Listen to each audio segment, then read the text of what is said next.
Muy bien, estamos ya en este segundo segmento de Hablemos de Ciencia y nos acompaña Flavia Morelo Repeto, directora del Instituto de la Patagonia, doctora en Arqueología, coordinadora académica del Magíster en Ciencias Sociales de la Universidad de Magallanes. ¿Cómo está, Flavia?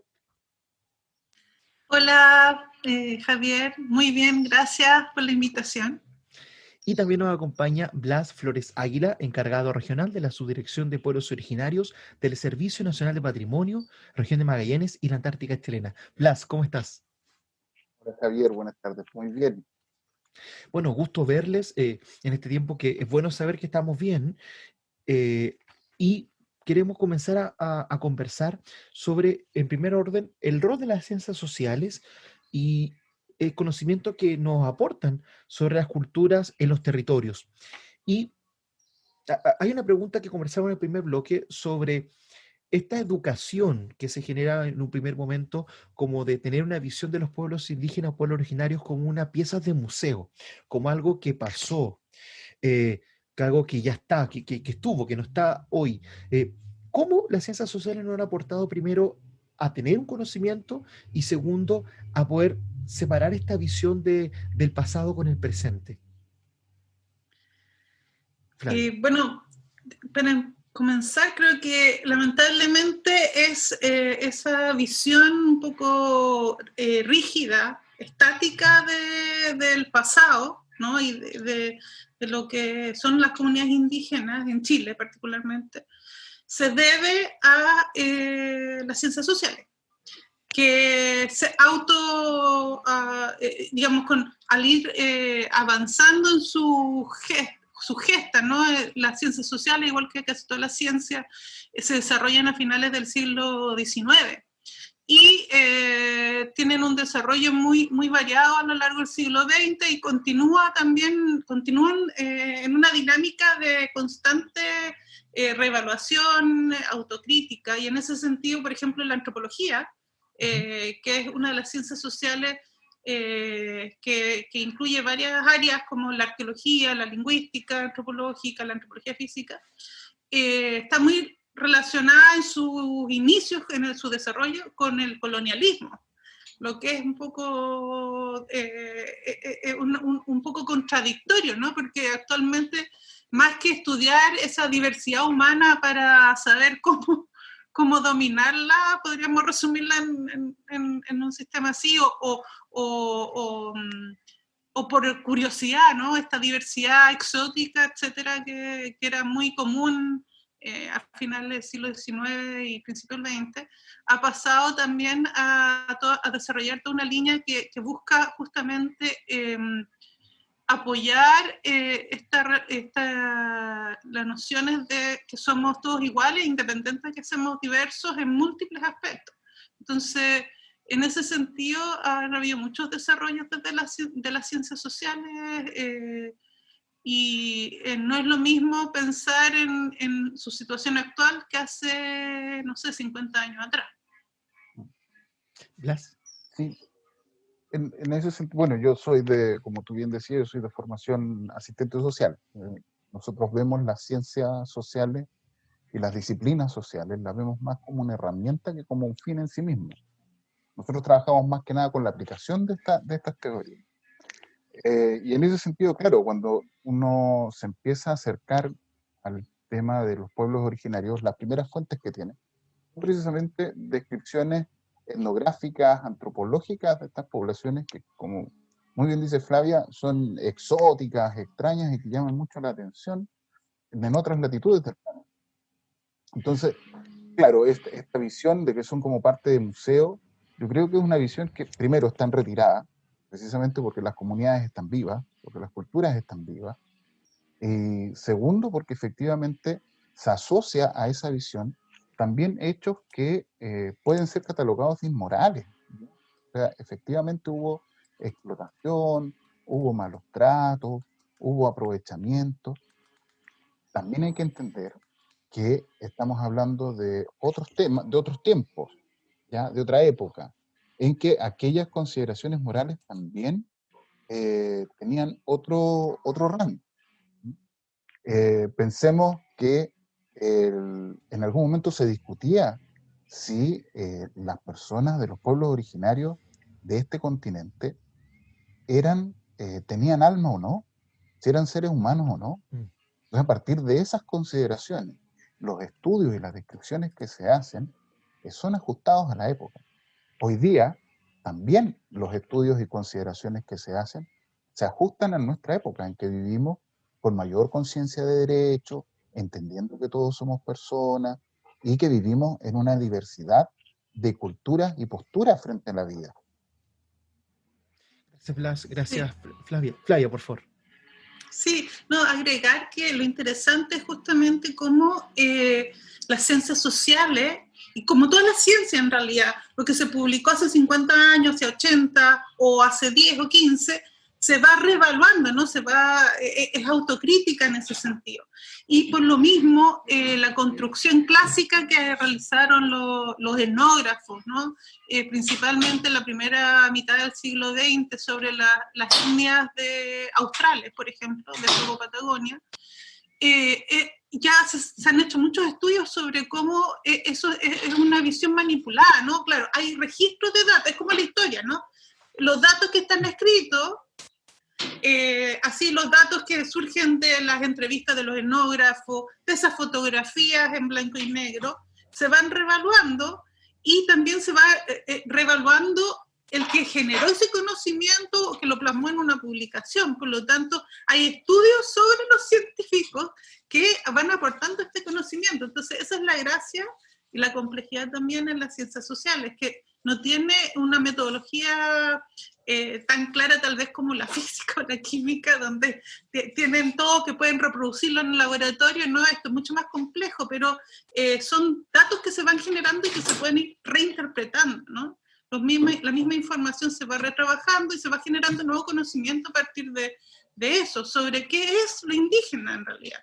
Y lamentablemente muchas veces las ciencias sociales van mucho más adelantado de cómo eso se va plasmando en los servicios públicos y en las instituciones, como por ejemplo la educación, ¿no? En el ministerio, cómo se plasma en los currículos escolares, etc. Entonces, ahí hay también un problema sobre cómo se va generando el conocimiento, sea aplicado o no, o de ciencia básica general, y yo no quisiera dejar de lanzar una idea, que así como hay desigualdades en muchos niveles, a nivel de género, a nivel de la valoración de los pueblos originarios en Chile, también hay mucha desigualdad en relación a las ciencias. Hay ciertas áreas disciplinarias, las ciencias básicas, por ejemplo, versus las ciencias sociales, hay una brecha enorme. Y eso se nota mucho, por ejemplo, cuando se abordan los problemas ambientales. Siendo que el ecosistema incluye tanto lo social, lo humano, como eso que llamamos naturaleza, etc. Por ejemplo. Claro. Pero hay un proceso, como bien decía Flavia, sobre cómo se llega a este conocimiento, cómo se llega a esta investigación, y nos gustaría también que las personas que nos escuchan hasta ahora puedan conocer cómo es el proceso de las ciencias sociales para poder recoger la información, analizarla y darla a conocer. ¿Nos puedes contar, por favor, ese proceso? Voy a tomarme la palabra para resumirlo, creo, de una manera muy breve. En el que tenemos que pensar que estamos ante fenómenos muy complejos, ¿no? Ya sea porque involucran muchos aspectos de lo que es el individuo, los grupos sociales, la cultura, las instituciones como entidades también o actores relevantes, y también muy dinámico. ¿Ah? Las problemáticas generalmente se van abordando simplificando, ¿no? Igual que en todas las ciencias, pero en este caso es mucho más complejo y la simplificación sirve para un momento y muchas veces cuando ya pasan algunos años la dinámica del cambio, porque lo que es cierto es que todo va a cambiar, pero la escala del cambio, para dónde, es muy difícil preverlo. Entonces, en ese sentido, podríamos, en términos de metodología, reducirlo principalmente a dos enfoques, ¿no? Uno más bien cualitativo, en el que se recopila información que no necesariamente va asociado con números, sino que con valoraciones o ciertos aspectos, cómo se van interrelacionando, y una recopilación de datos cuantitativos, que es lo que uno más conoce, ¿no? Porque lamentablemente, por ejemplo, prima mucho la visión del enfoque económico en lo que es ciencias sociales. Podríamos pensar que hay un tema cuantitativo importante, y muchas veces cuando pensamos en valoración siempre estamos pensando en valoración monetaria, pero podríamos pensar en esas dos grandes como maneras de recopilar información, y su registro y el análisis es muy variado, los enfoques. El desarrollo teórico en ciencias sociales es enorme, enorme, muy variado, y va de manera muy dinámica, cambiando, incorporándose nuevos planteamientos, y hay mucho aporte también de las humanidades, no solo de las ciencias sociales, ¿no? Pensemos desde la filosofía, la historia, el arte. Entonces es como compleja la mezcla que se va generando. Gracias, Flavia. Y Hay, Blas, por hay un favor. elemento que es súper importante que hay que considerar, y tiene que ver con el hecho de que las ciencias sociales es la forma en que nos estudiamos a nosotros mismos, las ciencias sociales, las humanidades, ¿ya? Por lo tanto, nosotros somos parte del fenómeno que estamos estudiando o que estamos enfrentando o que estamos abordando. No nos podemos abstraer de eso. Por lo tanto, si las sociedades cambian, si las culturas cambian, evidentemente las sensibilidades, las ideologías, las motivaciones con las cuales los investigadores, las investigadoras, los estudiosos, las estudiosas abordan estos temas van a ser influidos por los propios cambios de la sociedad. ¿Mm? Porque no es que, y más en los tiempos de hoy, donde estás a un clic de distancia de noticias en vivo de cualquier parte del mundo. Por lo tanto, claro, ahora bien, si bien es cierto, estos procesos en términos de cómo los dejas plasmados son un poco más lentos. Luego, cómo lo institucionalizas, cómo afectas el currículo estudiantil, por ejemplo. ¿Ya? Pero además te vas a encontrar con ciertas resistencias también personales y humanas. ¿Ya? Hay personas que se quedan con un concepto de lo que es la relación de la sociedad respecto de los pueblos originarios, perdón, y eso lo siguen pensando, lo siguen dialogando, lo siguen expresando a lo largo de su vida, sin adaptarse a los conceptos con los que actualmente estamos trabajando. ¿Mm? O sea, yo mismo, desde hace 20 años atrás, que fue el primer acercamiento que tuve un trabajo con pueblos originarios, y en ese momento se hablaba de pueblos indígenas, se hablaba de etnias indígenas, de hecho, a propósito de la ley indígena, la 19.253. Y hoy día en realidad estamos hablando de pueblos originarios, de primeras naciones, o incluso de que no podemos hablar en términos genéricos, sino que debemos insistir en que estamos hablando de comunidades específicas. Si hablamos de los pueblos australes, por ejemplo, tenemos que decir pueblo Cahuéscar, pueblo Yagán, pueblo Selknam, Tehuelche, Ahoniquén, Jau, y otros pueblos presentes en la región. Sutilezas, por ejemplo, antes hablábamos de nuestros pueblos originarios porque habitan en el territorio llamado Chile.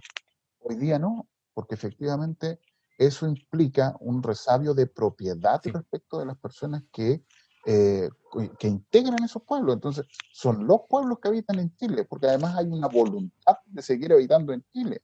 ¿Mm? En la época antes de que se instalara el Estado acá, no existían estas fronteras, existían otro tipo de limitaciones. Entonces, sí, el fenómeno es dinámico en términos de los investigadores, las investigadoras, estudiosos, estudiosos, ¿cierto?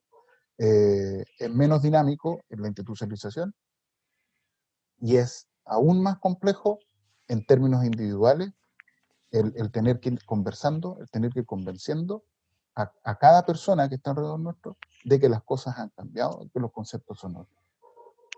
Gracias, Blas. Y permítame hacer una contrapregunta sobre unos puntos que señalabas, porque se habla de que nos investigamos a nosotros mismos, pero ¿cómo toman las comunidades, los pueblos que sean investigados, que sean sujetos de investigación? ¿Cómo el investigador, cómo las ciencias sociales le responden a estas comunidades después de estos procesos investigativos?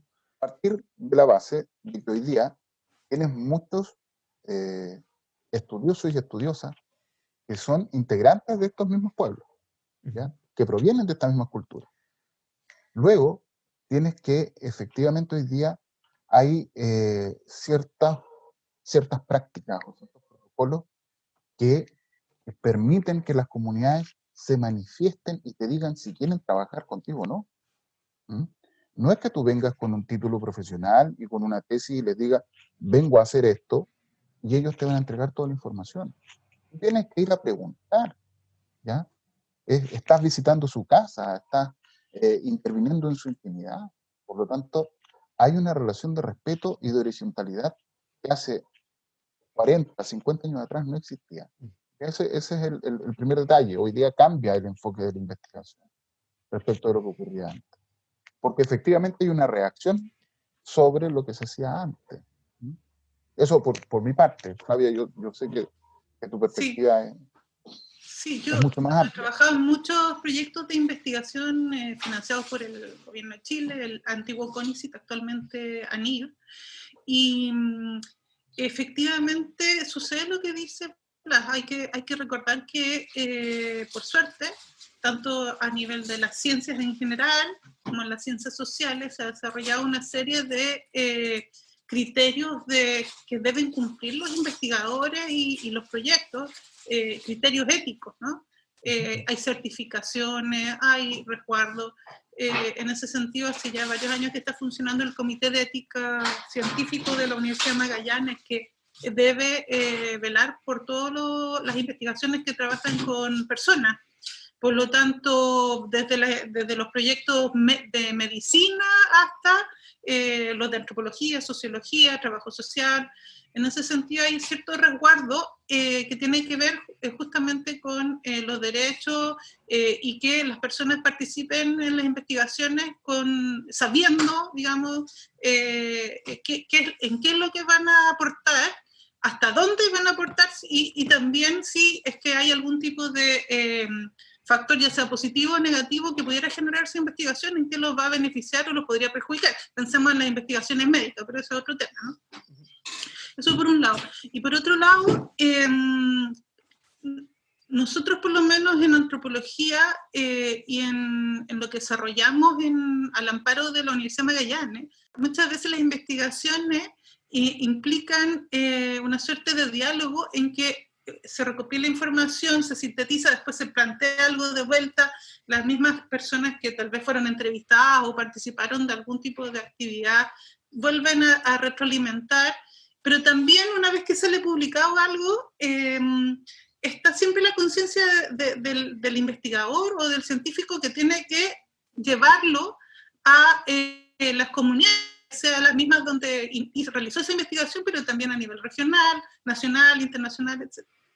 Entonces, ahí también hay una instancia de retroalimentación. Y aquí lo que yo quiero destacar es que el conocimiento, entre comillas, que se genera en cualquier investigación científica, o las ciencias sociales, destacado en este caso, es un conocimiento que no es fijo y no es una realidad que imponga el científico. Por lo tanto, muchas veces se da, y que es lo entretenido, que cuando uno va a dar las charlas, explica cómo se construyeron esos datos y cómo el científico justifica la interpretación. Pero ahí está la gracia en que cuando tú haces la charla, poder generar cierta capacidad de crítica y también de reinterpretación en las comunidades de origen, ¿no? Ellos pueden tener otra visión. Y por lo tanto, un intercambio ahí y se va construyendo de manera conjunta un conocimiento particular. En ese sentido yo quiero destacar el incipiente interés del Ministerio de la Ciencia actualmente por incentivar esta nueva como manera de generar conocimiento con un área. Por ejemplo, los proyectos del programa Fondesit han desarrollado un área que es es algo así como transinterdisciplinario, entendiendo lo transdisciplinario como no solo de distintas disciplinas científicas trabajando juntas, sino que con otras comunidades que son investigadores o partícipes de alguna manera, pero que no son comunidades científicas formales, ¿no? Que también pueden aportar al desarrollo de conocimientos saberes. Y en ese sentido yo creo que el trabajo que venía desarrollando hace muchos años el Consejo de las Culturas y las Artes, me estoy confundiendo con números, y actualmente el Ministerio de las Culturas, las Artes y el Patrimonio, ahí sí lo dije bien, tiene mucho que aportar en esa visión, porque siempre han trabajado transdisciplinariamente sin necesariamente ponerle un apellido. Y, perdón, quería decir algo, Blas. No, de que efectivamente la visión que da el ex consejo, hoy día Ministerio de las Culturas, además de las culturas, a propósito de la existencia de distintas culturas en el territorio nacional. Las culturas, las artes y el patrimonio. Ahí hay una discusión y dicen que en realidad deberían ser también los patrimonios. Tiene una visión bastante amplia respecto de los fenómenos sociales, ¿ya? Porque el arte efectivamente se combina y es punto de origen y punto de encuentro de distintas ciencias. Yo lo aprendí trabajando en la época en que estaba en el Consejo, ahora estoy en el Servicio Nacional del Patrimonio, que efectivamente tenía, no sé, pues, profesores de física trabajando con fotógrafos para entender el fenómeno de la luz. Yo en mi escuela entendía que la fotografía era un arte y la luz era un fenómeno físico y no se me ocurrió entenderlo en conjunto. Entonces, a propósito de lo que decía Flavia, un dato. Gracias, Blas. Lamentablemente nos estamos quedando sin tiempo y es importante hacer una mención. El día viernes recién pasado se presentó la infografía Fuego Patagonia, realizada por Rodrigo González de Museo del Recuerdo, junto a Par Explora, y la cual la pueden descargar en la página explora.cl// Magallanes. Y justamente ahí hablamos de la diversidad cultural y este punto de, qué bueno que mencionaron los patrimonios. Podemos en 30 segundos explicar a la comunidad la diferencia entre patrimonio cultural material e inmaterial, que lamentablemente no alcanzamos a verlo en el primer segmento. Yo voy a dejarle la definición a Blas, pero quiero comentar que para mi gusto el patrimonio no debería ir con apellido y debería ser plural, como lo mencionó Blas. Y en ese sentido, aunque operativamente en las políticas públicas se quiera hacer una división, una clasificación, así como patrimonio indígena, patrimonio ambiental y otros patrimonios que pueden irse inventando como categorías, son solo categorías artificiales que se desarrollan incluso en un mismo parámetro que podríamos desarrollar de una investigación de científicos sociales. ¿Ah? Y en ese sentido es indisoluble lo material de lo inmaterial. Lo dice una arqueóloga que por principio estudia vestigios de cultura material. Eso. Gracias, Flavia. Sí, tomándome lo de Flavia y haciéndolo al tiempo, en realidad esto es una separación muy burda, por favor.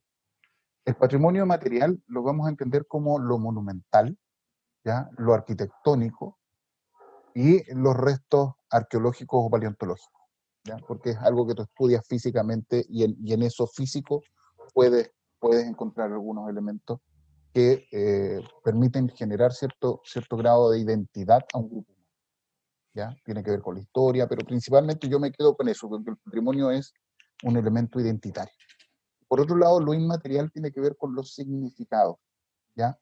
Tiene que ver con aquello a lo que las comunidades humanas le otorgan certificado. El significado, no certificado, significado, ¿ya?